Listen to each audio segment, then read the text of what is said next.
Hey, what it do, y'all? It's your boy E2 Blue coming back at you again, and we have yet another signing, guys. In the past, the Dallas Cowboys have not done much in free agency, but remember, we have a whole new coaching staff this year, so things are different. We don't know what they're gonna do, when they're gonna do it, how they're gonna do it, but I know I hear from you guys all the time in the comments and in just in general that how you guys feel about everything, and trust me, we all feel the same way.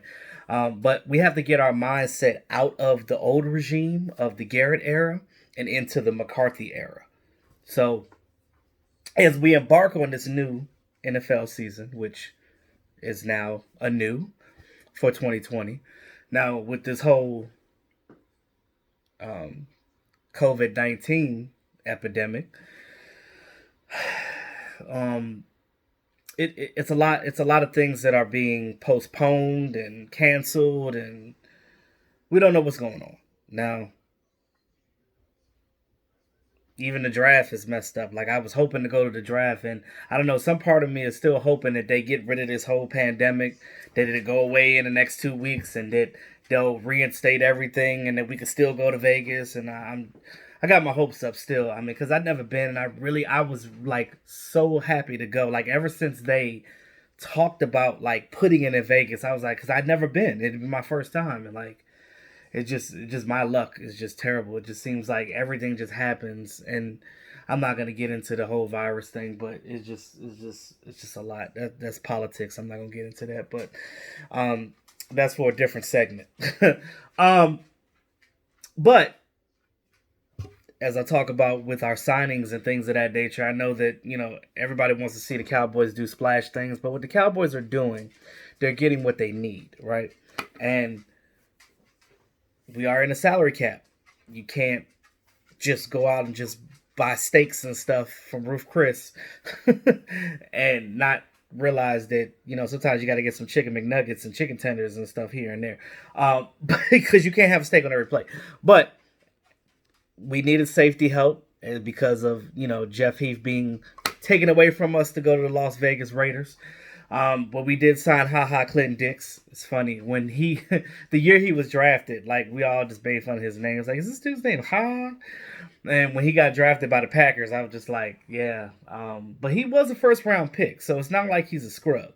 But the Cowboys did sign him yesterday, last night, or whatever.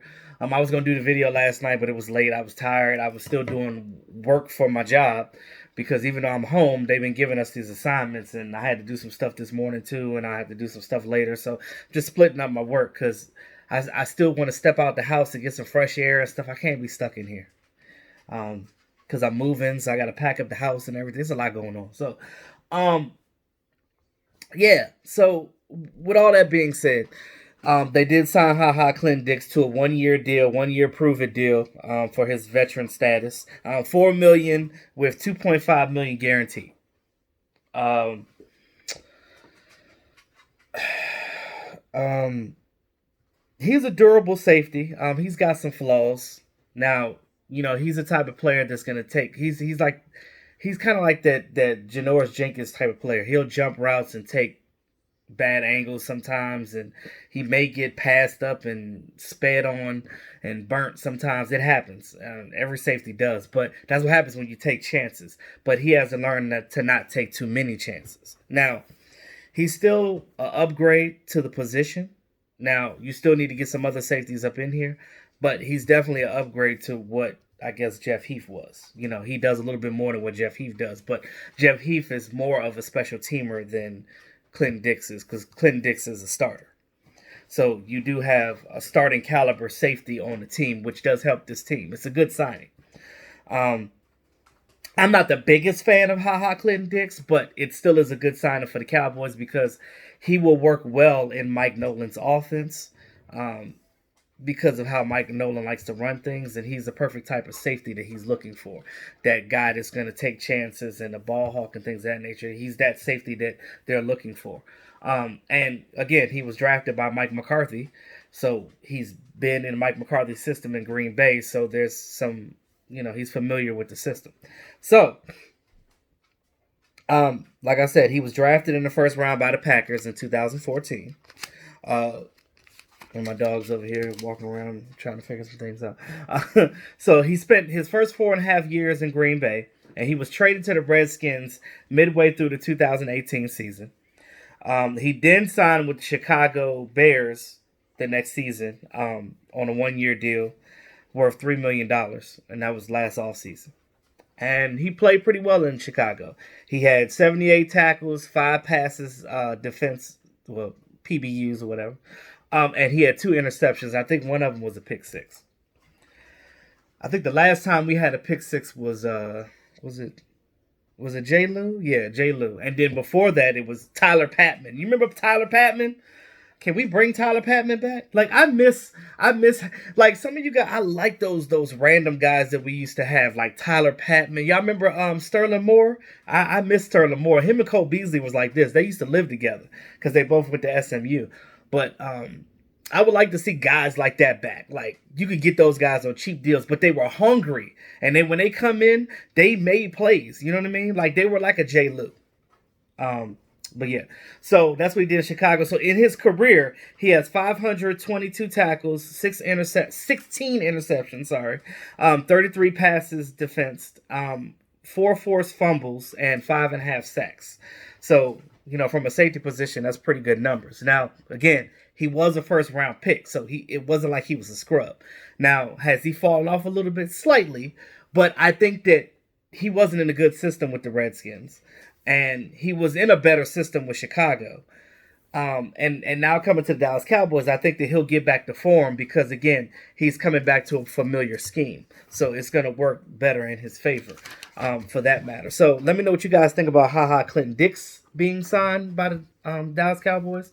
I had a feeling it was going to happen, though, because when I saw him become available, I was like, well, Mike McCarthy ties. And you just kind of use common sense. Like, they're probably going to go after people that have been with some of these defensive coaches teams and Mike McCarthy as well.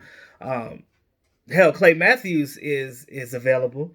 They might want to get Clay Matthews, but in my opinion, Clay Matthews is not a good fit for the Dallas Cowboys not because he's older, but because he is a 3-4 guy, not a 4-3. So we're still doing a 4-man front. So I don't know where he would go. Where Clay Matthews will go in that situation. Like, would you make him a pass rusher? Would he be a traditional type of linebacker?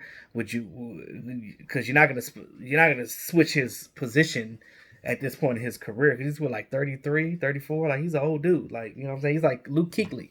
But Luke Kuechly can still play though. But even though he retired, but it is what it is. Everybody has their reasons. But yeah. So you're probably going to see some people come on this team that was in Mike McCarthy's system, that was in Edwards' system with the Vikings. You might see some of those guys. You never know. Like I said, the Cowboys are just going to get things what they need. They're going to pick these guys for what needs, and they're going to go defense heavy in the draft. And they'll probably get like an offensive lineman or something like that, or maybe a backup tight end. Now, I would love to see us get Eric Ebron. I don't think he's I don't know if he got picked up by anybody, but he'd be a good pickup for the Dallas Cowboys to sit right behind Blake Jarwin or compete with Blake Jarwin for the starting position because you paid Blake. So he's either going to be your starter or you're going to run a 2 tight end set like the Patriots did. But yeah, so one more thing I wanted to say too. So let's not forget about Joe Looney. Joe Looney got re-signed. Thank God. I love me some Joe Looney. I love when he does the things with Cowboys experience. He's always available. Because I met him once before, so when you meet him, you forget that he's a player. You just think that he's just a regular dude. Like when you see him, because he's talkative. Most of these players, when you see them, they're real standoffish. You're like, all right, go ahead and get my autograph, keep it moving. But this guy will joke with you, he'll dance with you, he'll hang with you. Like, I mean, hell, if he had time, he'll probably go to the bar and get a drink with you. That's the type of dude. That's a real stand-up guy, and you need a guy like that in your locker room. And then it also helps that he's a pretty good football player. He was Travis Frederick's backup. He helped out when Travis Frederick had his illness. He can play 3 different positions on the line, so he's valuable. Now, them getting him on a 1-year deal, I'll explain to you why they put him on a 1-year deal, because they could have easily gave him a 3-year deal. But there's a reason why they gave him a 1-year deal, because it helps on both sides. Now, I'm explaining it, and I didn't know about this until I researched it and looked it up. But Joe Looney's contract right now is 1 year, 2.4, 375 million. So it's a bunch of change in there. So basically, $2.5 million for his 1 year service. But so he's the Cowboys are the first with this new CBA rule that they came out with.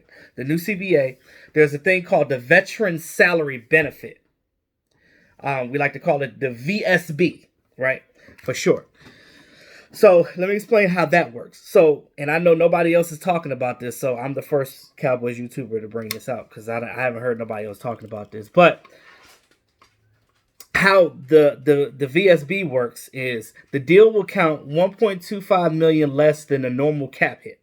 So basically, you're cutting their salary in half. So they're getting their money, but it's only going to count half of on your salary cap, if that makes sense.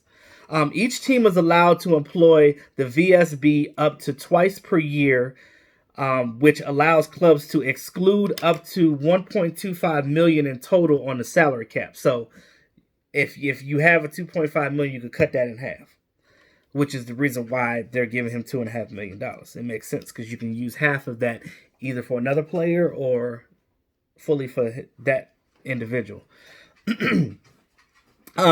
Teams can divvy up the 1.25 mil between 2 players, or as the Cowboys did, use it all on one single player and make it less of a cap hit.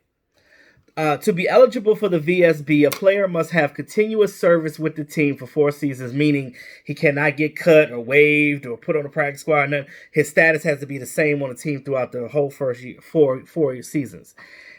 He has to be a free agent re-signing with the franchise, and can only sign a 1-year deal. And that's the reason why he has a 1-year deal, because under the veteran salary benefit, it has to be a 1-year contract.